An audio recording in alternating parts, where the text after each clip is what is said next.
that everyone's excited about is the new hollow neck Tricone. I'm actually holding it in my hand here.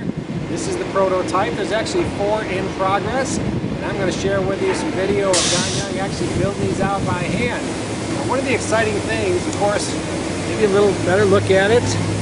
It's been painted. It's a steel body. It's easier to work with steel for the prototype.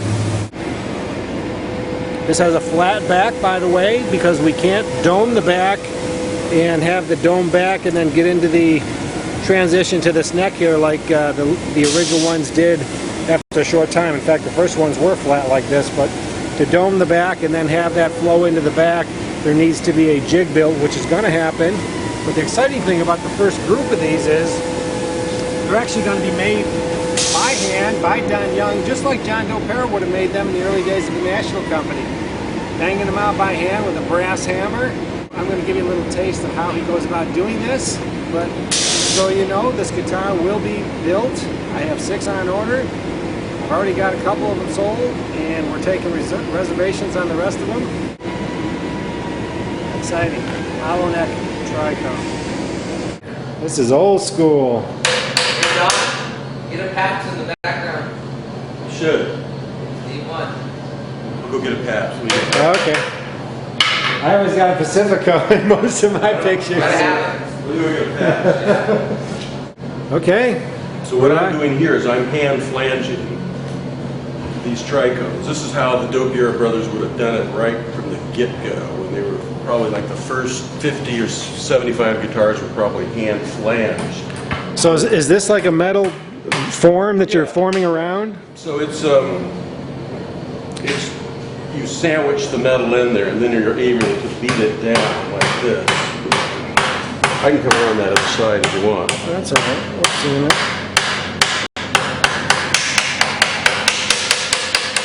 And this is pretty much the same way as it was done in 1930?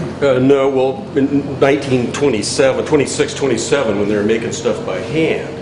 And then, of course, they got the financing and went over to the Rickenbacker Tool and Die Company, and they made the dies so they could just stamp this. But prior to that, this was all hand flanged. So, you know, you'd be coming in here. Let me get over here. Okay.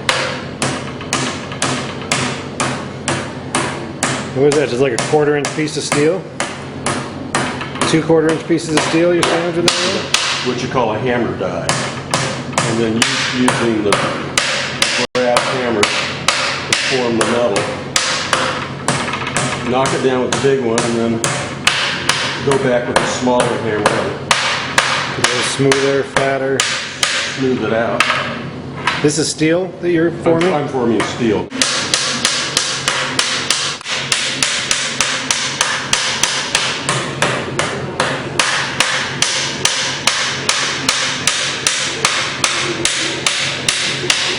Is there anything special going on other than just knocking it down? Is there some kind of secret-y... Here? Yes. Although this is just straightforward metal forming. So essentially what we're doing is we're taking a flat sheet like this. Essentially what we're doing is taking a flat sheet like that and turning it into this. So we'll do that to the top and back. I see that edge. And then we top and back, and then we have a strip for the sides. Wow, that's relatively rough then. So this is going to go inside the sides though, right? Yeah, that would go on the inside. And then we get in there and we sand these down, but it's just, you know, the early technique that they used. I think it's like the first 50 guitars. I had an early uke that was like one of the first 10 or something that looked really hand hammered like that. It would have been. It would have been, so. Anyway, it's old school technique.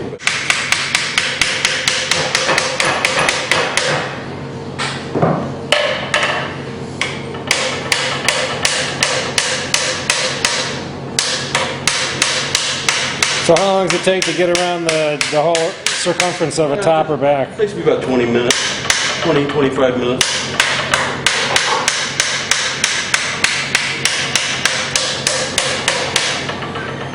Versus stamping the... Stamping would be like 2 seconds. Anyway, that's that. You can use a little clip of that. Excellent.